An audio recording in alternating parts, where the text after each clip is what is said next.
Hello everyone, I am Ankit Kumar and I welcome you all to Education Circuit, and I hope everything is going on very well at your end. And today we are going to cover very important point on SSB, which is can we clear SSB without English. Okay, सबसे ज़्यादा पूछे जाने वाला सवाल और सबसे ज़्यादा problem create करने वाली ये बात है in SSB interviews. We have seen that, हम देखते हैं कि काफ़ी बड़ी मात्रा में हिंदी मीडियम कैंडिडेट्स होते हैं, कुछ साउथ इंडियन जो लोग होते हैं तमिल मीडियम से होते हैं, मलयालम मीडियम से होते हैं, and there is a lot of people who are from English medium background, but despite that they are unable to speak English properly in SSB interview. ठीक है, not only in SSB interview but in their daily life उनको अंग्रेजी बोलने में दिक्कत आती है। तो हम देखेंगे कि इंग्लिश की क्या इंपॉर्टेंस है इन योर SSB इंटरव्यूज़। यदि आप इंग्लिश नहीं बोल पाते हैं, कितनी बोल पाते हैं, कितनी नहीं बोल पाते हैं, तो उसका क्या इम्पैक्ट पड़ता है, आपकी परफॉर्मेंस किस तरीके से हैम्पर होती है, आपके जो वहाँ पर असेसर्स होंगे, जो वहाँ पर इंटरव्यूइंग ऑफिसर्स होंगे, जो भी ऑफिसर्स होंगे, psychologist, GTO and interviewing officer, उनके माइंड में आपकी क्या इमेज बनती है, यानी कि बोर्ड के माइंड में आपकी क्या इमेज बनती है if you are unable to speak English. ठीक है, और एज ए कैंडिडेट आपको क्या क्या दिक्कतें आएंगी वो सभी चीज़ें हम इसमें कवर करेंगे आज। देखो, ये जो वीडियो है जो हम आज बात कर रहे हैं, ये आप सभी लोगों की बहुत ही ज़्यादा डिमांड पर, बहुत ही पॉपुलर डिमांड पर आज हम ये बात करने जा रहे हैं। I have been a Hindi medium candidate when I started my journey in 2015। At that time my English was not so good, okay, and I faced a lot of problems in SSB, but after that how I did work on it, how I developed, और किस तरीके से मैंने अपनी English को improve किया था, not only English but communication skills किस तरीके से मैंने करे थे, and finally I got recommended and I was the only one who was recommended from the whole batch. ठीक है, और आपको पता ही है कि जो बैच होता है वो पूरे इंडिया से बनता है। तो ये जो भी मेरी जर्नी रही है, जो भी मेरा एक्सपीरियंस रहा है, I will share it with you people, जिससे कि आप ये सेम मिस्टेक ना करें और आपको टाइम रहते ही ये पता चल जाए कि इसका क्या इम्पैक्ट पड़ेगा, क्या इसके कॉन्सिक्वेंसेस रहेंगे, तो आप पहले से ही उसी हिसाब से तैयार होके चलें। ठीक है, देखो, दूसरे के एक्सपीरियंसेस से भी सीखना चाहिए, खुद से आप मिस्टेक करके सीखो, उससे अच्छा है कि आप दूसरे के एक्सपीरियंस से सीखो, राइट।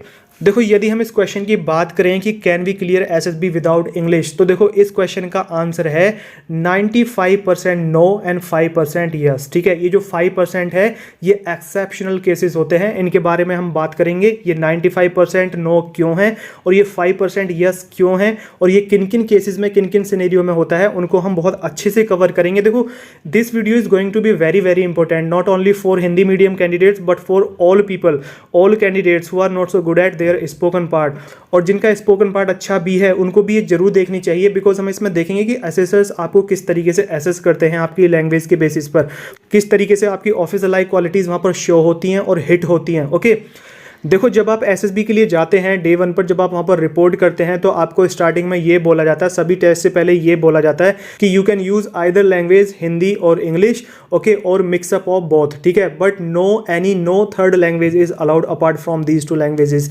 इन दोनों लैंग्वेजेस के अलावा और कोई तीसरी लैंग्वेज वहाँ पर अलाउड नहीं होती है। आप हिंदी और इंग्लिश में बोल सकते हैं या लिख सकते हैं, या दोनों का मिक्सचर करके आप बोल या लिख सकते हैं। ये आपको बोला जाता है, ये ब्रीफिंग होती है जो कि DIPR यानी कि defence institute of psychological research के द्वारा बनाई गई होती है। और आप किसी भी SSB सेंटर पर जाओ, whether it is of army, navy, air force and coast guard, कोई भी SSB हो, आपको ये लाइन वहाँ पर जरूर बोली जाएगी, ओके, क्योंकि ये उसका पार्ट है, उनके प्रोसेस का पार्ट है, राइट। लेकिन यदि आप सीनियर एंट्री से जा रहे हैं और आपको इंग्लिश नहीं बोली जा रही है, आप प्रॉब्लम फेस कर रहे हैं, तो आपके सेलेक्ट होने के चांसेस ना के बराबर हैं। ओके, मैं देखो आपको क्लियरली बता रहा हूँ, ये जो बात वो बोलते हैं, देखो इस लाइन का मतलब ये होता है कि आप इंग्लिश और हिंदी दोनों में बात कर सकते हैं। ये बोला तो जाता है, राइट, लेकिन आपसे जो एक्सपेक्ट किया जाता है वो देखो ये होता है कि आप इंग्लिश में बात कर रहे हैं, बीच में किसी पॉइंट को आपको एक्सप्रेस करने में थोड़ी दिक्कत आ गई, आपके पास में उसका मीनिंग नहीं पता है, उस बात को बोलने का आप दिक्कत फेस कर रहे हैं, तो आप थोड़ा सा वहाँ पर हिंदी बोल सकते हैं, एक सेंटेंस, 2 सेंटेंस, जैसा कि आपने देखा होगा व्हेन आई स्पीक, जब मैं ये क्लासेस में बोलता हूँ, तो जब मैं हिंदी में बोलता हूँ तो बीच बीच में मैं 1-2 सेंटेंस उसी फ्लो में इंग्लिश में बोल जाता हूँ, राइट। तो उससे देखो क्या होता है कि उससे ना तो फ्लो बिगड़ता है और उससे कोई दिक्कत नहीं होती है। ओके, इतना आप बोल सकते हैं, जितना मैं हिंदी में वो इंग्लिश बोल रहा हूँ इतना ही आप वहाँ पर इंग्लिश में हिंदी बोल सकते हैं, राइट। यदि आपको दिक्कत हो रही है तो आप हिंदी बोल सकते हैं, 1-2 सेंटेंसेस बोल सकते हैं, लेकिन आपको तुरंत as soon as it is possible आपको फिर से स्विच बैक करना है, इंग्लिश पर करना है। ऐसा नहीं है कि आप सारी बात हिंदी में ही करते जाएंगे, ऐसा नहीं चलेगा। और यदि आप सीनियर एंट्री से हैं तब तो आपसे बिल्कुल भी एक्सपेक्ट नहीं किया जाएगा, आपसे बस ये कुछ लाइन ही एक्सपेक्ट की जा सकती है। यदि आपको दिक्कत है तो आप बोल सकते हैं, otherwise you will have to speak in English. Okay, और देखो आपसे ऐसा भी नहीं है कि भाई आपसे बहुत ही एक्स्ट्रा ऑर्डिनरी लेवल की इंग्लिश वहाँ पर एक्सपेक्ट की जा रही है, नहीं, आपको इतनी इंग्लिश आनी चाहिए कि आप अपने आइडियाज़ को एक्सप्रेस कर सकें, ठीक है, आप अपनी बात को वहाँ पर रख सकें। देखो ये सीनियर एंट्री मतलब जो ग्रेजुएशन के बाद में जो भी एंट्रीज होती हैं और जो डायरेक्ट एंट्रीज होती हैं, जैसे कि CDS, FCAT, TGC, SSC tag, zag, NCC special entry, ये जितनी भी एंट्रीज हैं ये सभी सीनियर एंट्रीज हैं। और जूनियर एंट्रीज क्या होती हैं, जैसे कि NDA, TES। लेकिन जितनी भी डायरेक्ट एंट्रीज होंगी वहाँ पर आपको इंग्लिश अच्छे से बोलनी आनी चाहिए, आपको वहाँ पर इंग्लिश में ही बात करनी पड़ेगी। ओके, थोड़ा बहुत आप बोल सकते हैं, जो कि मैंने अभी आपको बताया कि आप इस तरीके से बोल सकते हैं। ओनली NDA ही एक ऐसी एंट्री है जिसमें कि आप कुछ ऑफिसर लाइक क्वालिटीज़ जो कि उनकी डिमांड है, जिनके लिए कि वो देख रहे हैं, आपको टेस्ट कर रहे हैं, कि उसमें आप इंग्लिश पूरी तरीके से ना भी बोलें, आधी इंग्लिश आधी हिंदी बोल दें, लेकिन आप कॉन्फिडेंस वगैरह और ये जो आपकी ऑफिसर लाइक क्वालिटीज़ हैं उनको आप शो कर दें, तो आप ओनली NDA में सेलेक्ट हो सकते हैं। अदरवाइज उसके अलावा जितनी भी एंट्रीज़ हैं उनमें आप हिंदी बोल के सेलेक्ट नहीं हो पाएंगे। देखो उसकी कुछ दिक्कतें आएंगी, अभी हम देखेंगे क्यों नहीं हो पाएंगे, राइट। उसकी देखो जैसे ही हम जाते हैं उस इन्वायरमेंट में जाते हैं, हमको दिक्कतें क्या आती हैं, हम कर नहीं पाते, हम चाहते हैं, हम घर से सोच के जाते हैं कि हम बोल लेंगे, लेकिन होता नहीं है, क्योंकि मैंने इसको बहुत करीबी से फील किया है। I have been a Hindi medium candidate, मुझे पता है कि क्या क्या दिक्कतें आती हैं। अब आपके दिमाग में ये क्वेश्चन आएगा कि भाई सीनियर एंट्रीज के लिए क्यों नहीं कर रहे हैं, NDA के लिए वो ऐसा क्यों कर रहे हैं। तो देखो इसका रीज़न है कि NDA एंट्री में ट्रेनिंग के लिए दिए जाते हैं 4 साल। ओके, और वो जो कैंडिडेट होता है वो एक बच्चा होता है, 18-19 साल का होता है, उनके पास में इतना सफिशिएंट टाइम होता है कि वो अपने हिसाब से उसको ट्रेंड कर लेंगे, जैसा उनको ज़रूरत है उसको उसके हिसाब से ढाल लेंगे, क्योंकि उनके पास में 4 साल का लंबा टाइम है। ओके, वो जो बच्चा होता है वो एक कच्चा चावल होता है, वो उसको जैसा मर्जी चाहे ऐसा पका लेंगे, जैसे कि उनको ज़रूरत है वो ऐसा पका लेंगे, वो सिखा ही देंगे उसको, और वो उसको इंग्लिश ही नहीं, वो उसको मैनी लैंग्वेजेस सिखा देंगे, राइट। लेकिन जो सीनियर एंट्री होती है, जो ग्रेजुएशन के बाद में जो एंट्री होती है, उसमें देखो आपको ट्रेनिंग के लिए हार्डली 1 ईयर का टाइम मिलता है, 52 वीक्स या 54 वीक्स या 57 वीक्स, इससे ज़्यादा नहीं होता है। इतना ही लगभग सभी जितनी भी एंट्रीज होती हैं इतना ही आपको ट्रेनिंग का टाइम दिया जाता है। और इस टाइम में ये 1 साल के ड्यूरेशन ऑफ टाइम में वो आपको कॉम्बैट ट्रेनिंग भी देते हैं, आपको स्ट्रेटेजिकल और ये टैक्टिक्स, टेक्निक्स, ये वॉरफेयर की जितनी भी ट्रेनिंग्स होती हैं इनके बारे में भी आपको सिखाया जाता है। Okay, they teach you lot of things, weapons के बारे में भी सिखाते हैं, काफ़ी सारी चीज़ें सिखाई जाती हैं। तो 1 साल में आपको इतनी सारी चीज़ें सिखाई जाती हैं, तो वहाँ पर बेटा तुम ही बताओ वो आपको ये सारी चीज़ें सिखाएंगे या इंग्लिश सिखाएंगे। ओके, वहाँ पर इतना टाइम नहीं होता है कि वो आपको इंग्लिश सिखाएं। और ये जो ट्रेनिंग होती है आपकी 1 साल की भी जो ट्रेनिंग होती है वो इतनी डिफिकल्ट होती है कि आपका 1-1 मिनट का टाइम होता है, ठीक है, 1-1 मिनट आपका यूटिलाइज हो रहा होता है, आपको जरा सा भी टाइम नहीं होता फ्री में घूमने का। ओके, बिल्कुल भी टाइम नहीं मिल पाता है, यू विल बी ऑक्यूपाइड, बहुत ही कम आपको टाइम मिल पाएगा, 1-1 मिनट का टाइम टेबल होता है, राइट। अब वो वहाँ पर आपको इंग्लिश सिखाएंगे या ये सारी चीज़ें सिखाएंगे। ओके, उनके पास में इंग्लिश सिखाने का टाइम नहीं है। तो ये वजह होती है कि सीनियर एंट्री में यदि आप इंग्लिश में नहीं बोल पा रहे हैं तो आपके रिजेक्शन के चांसेस बहुत ज़्यादा हैं।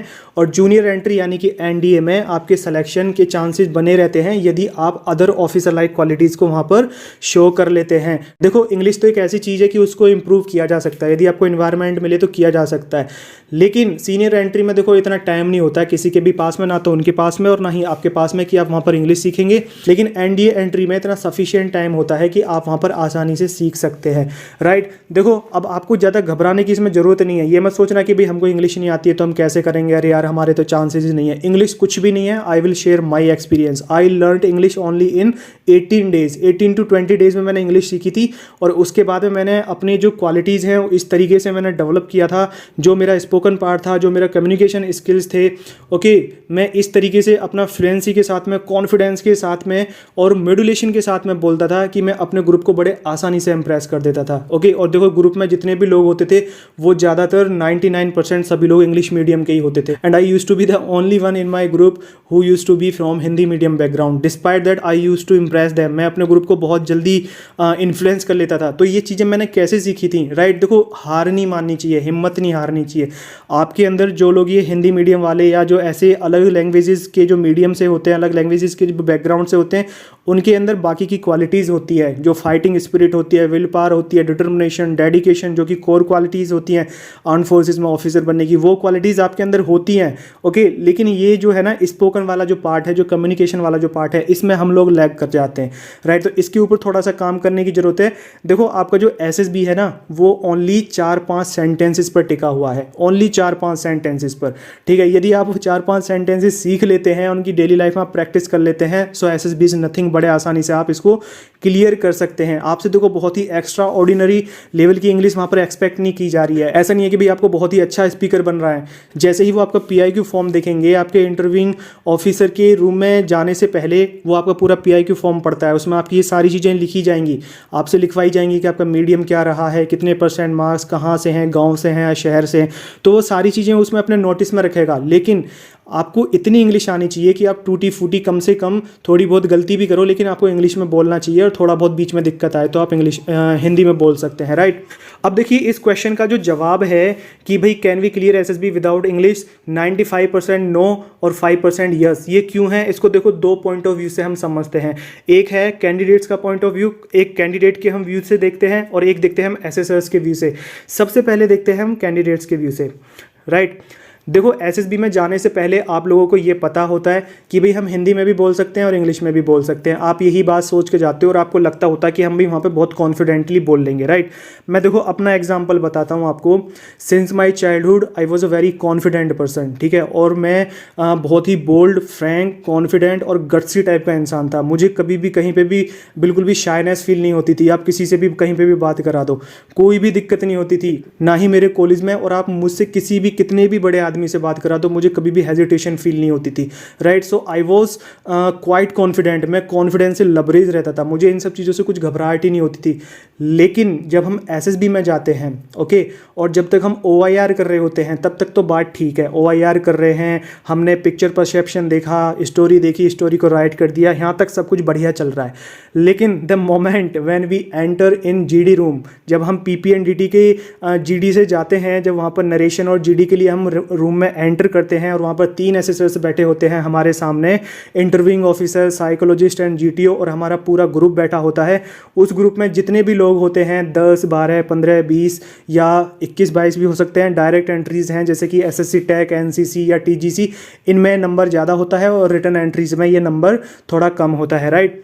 तो देखो जैसे ही हम उस रूम में एंटर करते हैं तो पूरा माहौल इंग्लिश का बना हुआ रहता है, पूरा माहौल इंग्लिश का रहेगा, ठीक है। वो जो ऑफिसर्स होंगे वो एक सिंगल वर्ड भी नहीं बोलेंगे हिंदी में, वो अपनी पूरी ब्रीफिंग इंग्लिश में देंगे जो कि डीआईपीआर के द्वारा सेट है। वो उसके अलावा एक भी फालतू वर्ड नहीं बोलेंगे, राइट। जो भी उनकी ब्रीफिंग होगी वो कंप्लीटली इंग्लिश में देंगे, राइट।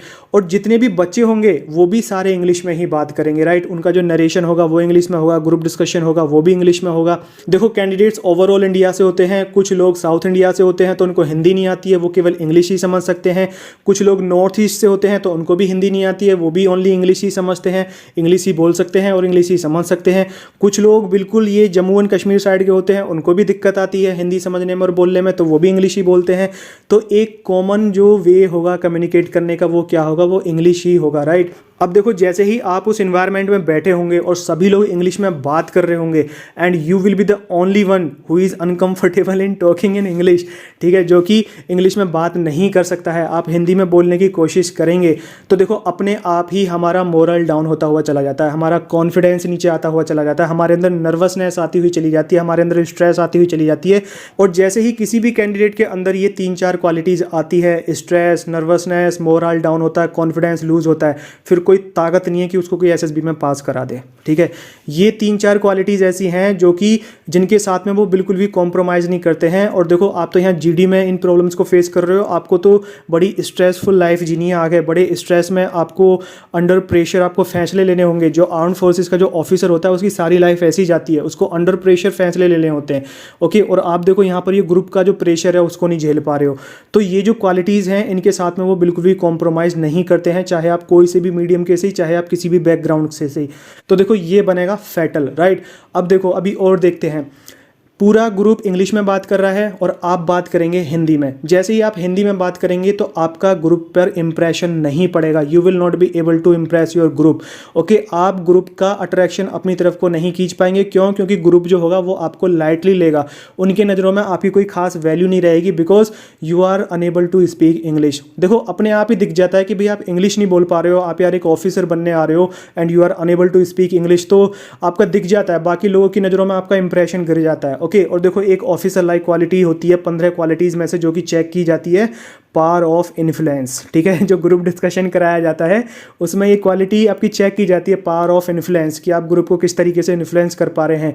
तो ग्रुप तो आपकी बात को सुनेगा ही नहीं, वो आपको कट करते हुए चले जाएंगे, इग्नोर करेंगे, तो वो तो आपकी बातों को ही नहीं सुन रहे हैं, तो इंप्रेस करना तो बहुत दूर की बात है, आप ग्रुप का अटेंशन खींच ही नहीं पाएंगे। तो आप देखो इस तरीके से क्वालिटी नहीं वहाँ पे शो कर पाओगे, और फिर आपकी बात को कोई सुनेगा भी नहीं यदि आप हिंदी में बात करेंगे तो, राइट, क्योंकि कोई भी आपको फिर कट कर देगा, आपके पॉइंट को कट कर देगा, एंड ऑलरेडी वहाँ पर काफ़ी फिश मार्केट हुई होती है, तो आप वहाँ पर अपनी पोजीशन कैसे बनाएंगे, राइट।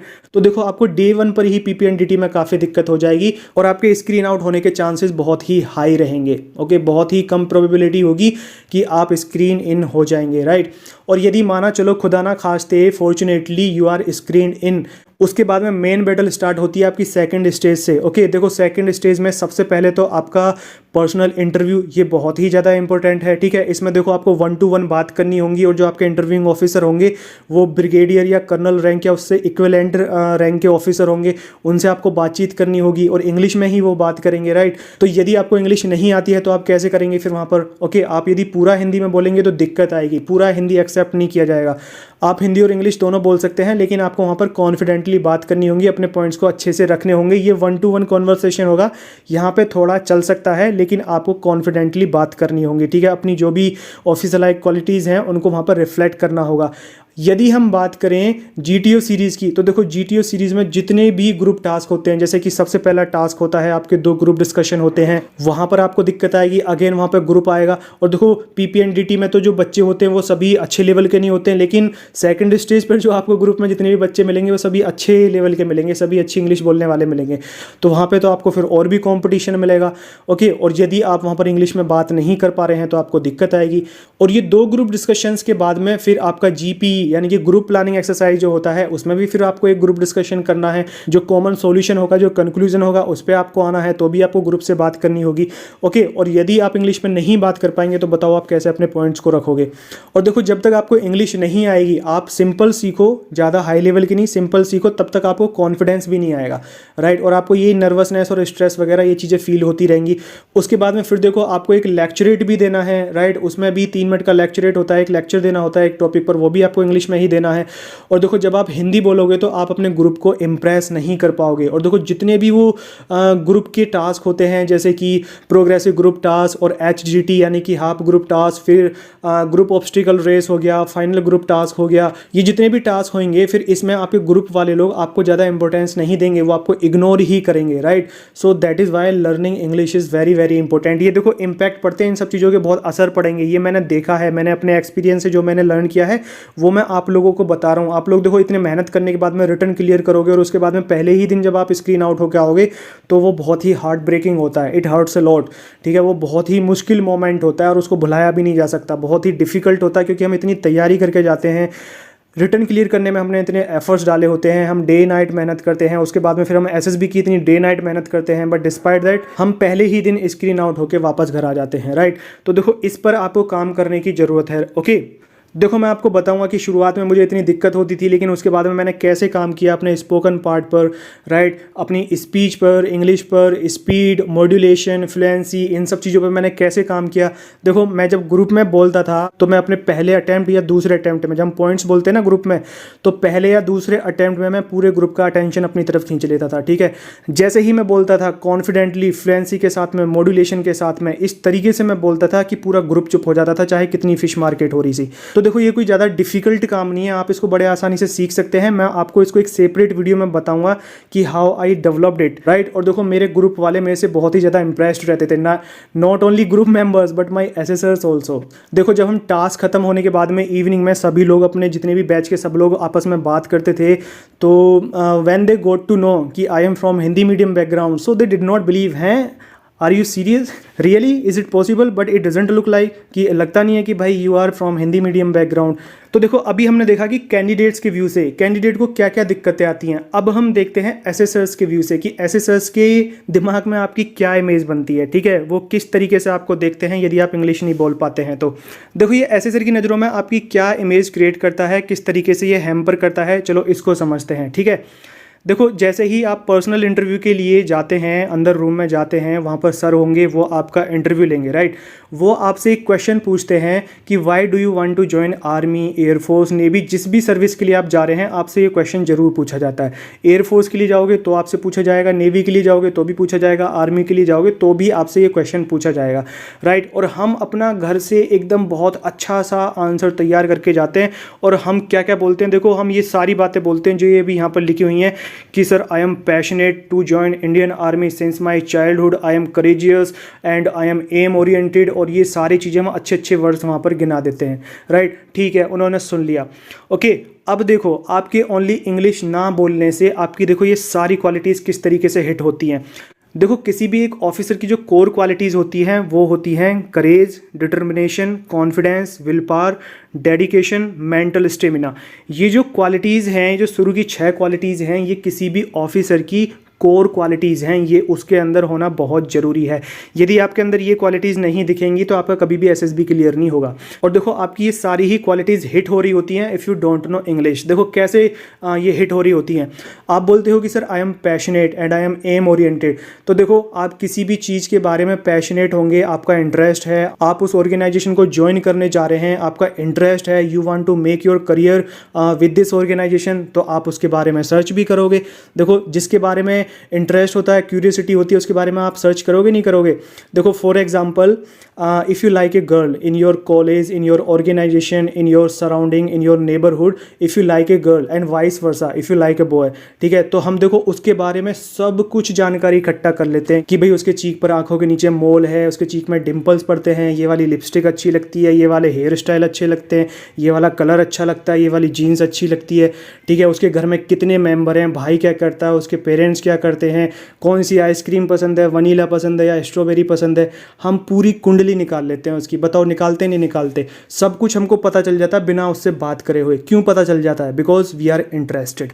ये रियल इंटरेस्ट है, ठीक है। We are interested, that is why we gather all information about him और हर, ठीक है।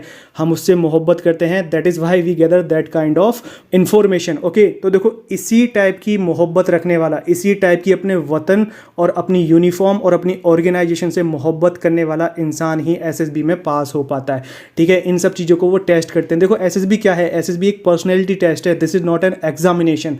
तो यदि आपको आर्मी, नेवी या एयरफोर्स से इसी तरीके की मोहब्बत है, इसी तरीके का आपको लगाव है, तो आपको इसको जानने के बारे में क्यूरियोसिटी भी होगी, ओके, और होनी चाहिए। यदि आपको है, लगाव है, if you are really passionate, तो आपको इसके बारे में पता होना चाहिए, आपको इसके बारे में पता होना चाहिए। तो देखो इस पर्टिकुलर ऑर्गेनाइजेशन के बारे में जानने के लिए आप क्या करेंगे? आप इधर उधर से इंफॉर्मेशन गैदर करेंगे, आप इंटरनेट पर जाएंगे, गूगल पर चेक करेंगे, विकीपीडिया खोलेंगे, वेरियस सोर्सेज जो होंगे वहाँ से आप इसके बारे में इंफॉर्मेशन गैदर करेंगे कि भाई किस क्या रैंक स्ट्रक्चर है, क्या ऑर्गेनाइजेशन का स्ट्रक्चर है, क्या वेपन्स हैं, क्या टेक्नोलॉजीज़ हैं, ओके, क्या रेजिमेंट है, मुझे कौन सी ज्वाइन करनी है, मेरा किस में इंटरेस्ट है, ओके, कौन सी कमांड कहाँ पर है, कौन उसका चीफ है। इन सब चीज़ों के बारे में हम जानकारी गैदर करते हैं नहीं करते? क्या हम जॉइंट मिलिट्री एक्सरसाइजेज कंडक्ट करते हैं अदर कंट्रीज़ के साथ में? ये सारी चीज़ें आपको पता होनी चाहिए। और जैसे ही आप इस ऑर्गेनाइजेशन के बारे में जानते हैं तो सबसे पहले आपको ये पता चलता है कि official language of armed forces is English. यदि आप सच में पैशनेट हैं और आप बोलते हो कि सर हम सिंस आवर चाइल्डहुड पैशनेट हैं, ठीक है, हम अपने चाइल्डहुड से ही बहुत ही ज़्यादा इंटरेस्टेड हैं, हमारा पैशन है और मेरी ड्रीम है, तो अब आप खुद ही सोचो कि आप अपने चाइल्डहुड से लेके अभी तक ये 22-23 साल की उम्र तक आने तक अभी तक आप ये इंग्लिश ही नहीं सीख पाए हो, जबकि आपको पता है कि ये उस ऑर्गेनाइजेशन की ऑफिशियल लैंग्वेज है, आपको इस लैंग्वेज में बात करनी पड़ेगी, ठीक है। तो बताओ ये आपकी क्या इमेज क्रिएट कर रहा है उसकी नज़रों में? आपने जो ये जवाब दिया है ना कि I am passionate, courageous, aim oriented, determined, ये जितना भी दिया है ये सारा फेक है, ठीक है। ये सारा फेक पता चल रहा है देखो इसी से ही। यदि आप सच में करेजियस होते तो आपने ऑर्गेनाइजेशन के बारे में जाना होता और आपको ये चीज़ पता होती और आपको ये बात मालूम होनी चाहिए थी कि इसकी ऑफिशियल लैंग्वेज इंग्लिश है। और फिर आप ये भी पता करते हैं कि भाई इसका सिलेक्शन प्रोसेस क्या है। उसमें आपको देखो ये चीज़ पता होती कि भाई रिटर्न होगा, फिर उसके बाद में एसएसबी, फिर उसके बाद में मेडिकल, फिर उसके बाद में मेरिट। तो आपको ये बात पता होनी चाहिए थी, आप इसके बारे में सर्च करते कि भाई जो इंटरव्यू होगा एसएसबी होगा उसमें इंग्लिश की ज़रूरत पड़ेगी, राइट। तो यदि सच में ये ऑर्गेनाइजेशन ज्वाइन करना आपका एम था तो आपको ये चीज़ें तैयार करनी चाहिए थी। तो देखो इस तरीके से आपकी ये सारी क्वालिटीज़ हिट होती हैं। आपका जो इंग्लिश वाला जो दर्द है ना, केवल यही आपकी ये सारी क्वालिटीज़ को बता रहा है। और देखो ये सारी क्वालिटीज़ कोर क्वालिटीज़ होती हैं एक ऑफिसर की, ओके। और ये सारी ही आपकी हिट हो रही हैं ओनली एक इंग्लिश की वजह से। और यदि आप एक हिंदी मीडियम बैकग्राउंड से हैं, गाँव से हैं या ऐसे बैकग्राउंड से हैं, और यदि आप इंग्लिश सीख के जाते हैं तो देखो ये जो सारी क्वालिटीज़ हैं ये आपकी वहाँ पर जस्टिफाइड हो जाएंगी ओनली इस बात से। तो देखो वो क्या जज करता है कि ये बच्चा पिछले 22-23 सालों में इंग्लिश जैसी एक लैंग्वेज को नहीं सीख पाया है, जिसको कि जिस दिन से आपने अपने स्कूल में कदम रखा है, पहले दिन से आप उसको पढ़ते हुए आ रहे हैं, पहली क्लास के पहले दिन से आप इंग्लिश को पढ़ते आ रहे हैं, और 12th तक तो आप जरूर पढ़ते हुए आ रहे हैं, ठीक है। कंपलसरी होता है, हर क्लास में इंग्लिश कंपलसरी होती है। और आप अपनी डेली लाइफ में इतना इस्तेमाल करते हो इंग्लिश को, मोबाइल, कंप्यूटर, हर जगह पर आप इंग्लिश इस्तेमाल कर रहे हैं, लेकिन despite that you are unable to speak English, ठीक है। तो आप खुद सोचो कि आपकी जो पोस्टिंग होगी वो एक जगह पर तो रहेगी नहीं, कभी वो साउथ में रहेगी, कभी नॉर्थ ईस्ट में रहेगी, कभी वो नागालैंड में रहेगी, कभी मणिपुर में रहेगी, कभी जम्मू एंड कश्मीर में रहेगी, कभी राजस्थान के बॉर्डर्स वाले एरिया में रहेगी। वहाँ के जो लोग होंगे आपको वहाँ की लोकल लैंग्वेज सीखनी पड़ेगी, और वहाँ पर आपको ज़्यादा टाइम भी नहीं होगा सीखने के लिए। With in a few days आपको वहाँ पर लैंग्वेजेस सीखनी पड़ती हैं, राइट। अब आप बताओ, आप इंग्लिश जैसी लैंग्वेज को, जिसको कि आप बचपन से पढ़ते हुए आ रहे हो और पिछले 22-23 सालों में नहीं सीख पाए हो, तो बताओ आप इनकी लोकल लैंग्वेजेस को with in a few days कैसे सीख लोगे। क्योंकि एक ऑफिसर को इन्फॉर्मेशन गैदर करने के लिए वहाँ के लोकल लोगों के साथ में भी अच्छी बॉन्डिंग बना के रखनी पड़ती है, ठीक है। उससे ही उनको इन्फॉर्मेशन मिलती रहती है। आप देख सकते हो, एग्जाम्पल ले लो आप, लिट्टे का example low, when Indian army went Sri Lanka, ठीक है, अगेंस्ट लिट्टे LTTE। तो उसमें वहाँ के लोकल लोगों ने इंडियन आर्मी का साथ नहीं दिया था, so because of it Indian army had to suffer a lot, right. और यदि आप ये बांग्लादेश वाला एग्जाम्पल लें तो इसमें बांग्लादेश ने इंडियन आर्मी का सपोर्ट किया था, तो हमने बड़े आसानी से पाकिस्तान को हरा दिया था, ओके। तो देखो ये जो लोकल्स होते हैं ना, इनके साथ में आपका कम्युनिकेशन होना बहुत ज़रूरी होता है। जब भी आप कहीं पर भी किसी भी एरिया में डिप्लॉयड होते हो, तो आप बताओ बेटा, वो जो ऑफिसर होगा जो आपको सेलेक्ट कर रहा है, वो कोई मजाक थोड़ी चल रहा है। जो रिक्वायरमेंट होगी उसके हिसाब से सेलेक्ट कर रहे हैं ना वो, उसके दिमाग में आपकी क्या इमेज बनेगी बताओ। आपको कभी यूनाइटेड नेशंस के पीस कीपिंग मिशन पर भी भेजा जा सकता है, आपको युगांडा भेजा जा सकता है, सोमालिया भेजा जा सकता है। वहाँ पर आप कैसे उन लोगों के साथ में डील करोगे, कैसे आप वहाँ पर पीस कीप करा सकते हो, ठीक है, कैसे आप वहाँ पर पीस मेंटेन करा दोगे। आपको वहाँ पर लोगों के साथ में उनकी लोकल लैंग्वेज में बात करने की जरूरत पड़ेगी और आपको वो सीखना पड़ेगा, लेकिन आप तो पिछले 22-23 सालों से ओनली इंग्लिश तक को नहीं सीख पा रहे हो, ओके। तो देखो ये है, ये आपका वीक पॉइंट है, और ये बता रहा है कि सच में आपके अंदर ये कितनी क्वालिटीज़ हैं, आप कितने इंटरेस्टेड हो। और देखो मैं आपको ऑनेस्टली बता दूँ, इंग्लिश कुछ भी नहीं है। जिस दिन आप इसको सीख लोगे उस दिन आपको ये फील होगा कि यार ये क्या फुद्दू लैंग्वेज है, राइट। मैंने देखो 18 से 20 दिन में इंग्लिश सीखी थी। जब तक मुझको नहीं आती थी because I was not interested, और मैं भी यही सोच के जाता था कि वहाँ पर हिंदी तो बोल ही सकते हैं, तो हम हो जाएंगे, कर लेंगे, वहाँ पर क्या दिक्कत है, हिंदी बोलना अलाउ तो है। लेकिन वहाँ पर दिक्कतें देखो ये सारी आती हैं, ओके। हमारा अपने आप ही कॉन्फिडेंस लूज होता हुआ चला जाता है, और इस तरीके से वहाँ पर हमारी ये क्वालिटीज़ हिट हो रही होती हैं, जो कि ये देखो कोर क्वालिटीज़ हैं एक ऑफिसर बनने की।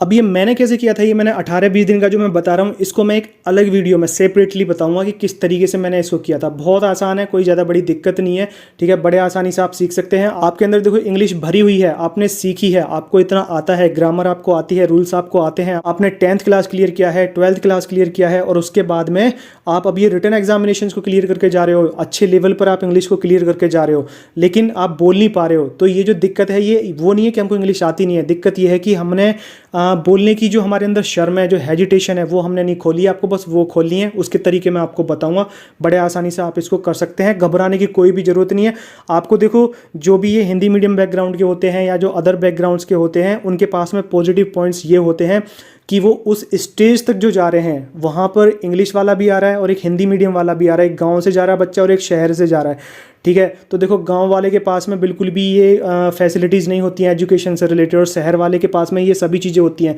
गांव वाला भी वहीं पे जा रहा है और एक शहर वाला भी वहीं पे जा रहा है, तो किस में ज़्यादा फाइटिंग स्पिरिट है? गांव वाले में ज़्यादा, उसमें क्वालिटीज़ ज़्यादा होती हैं, वो उनको भी पता होता है, जो एसेसर्स होते हैं उनको भी पता होता है, इसलिए वो उनको प्रायोरिटी ज़्यादा देते हैं, क्योंकि उनको पता है कि ये बंदा, ये बच्चा स्ट्रगल करके आया है यहाँ तक, इसकी जो लाइफ लाइफ है वो इतनी आसान नहीं रही है, ठीक है। उसके अंदर वो क्वालिटीज़ हैं, इसी वजह से वो आज इस स्टेज तक है। लेकिन बस एक ही वीकनेस है, कम्युनिकेशन स्किल्स। ये आपकी जो स्पोकन पार्ट है इसको कर लो और आसानी से हम इसको कर सकते हैं, ठीक है।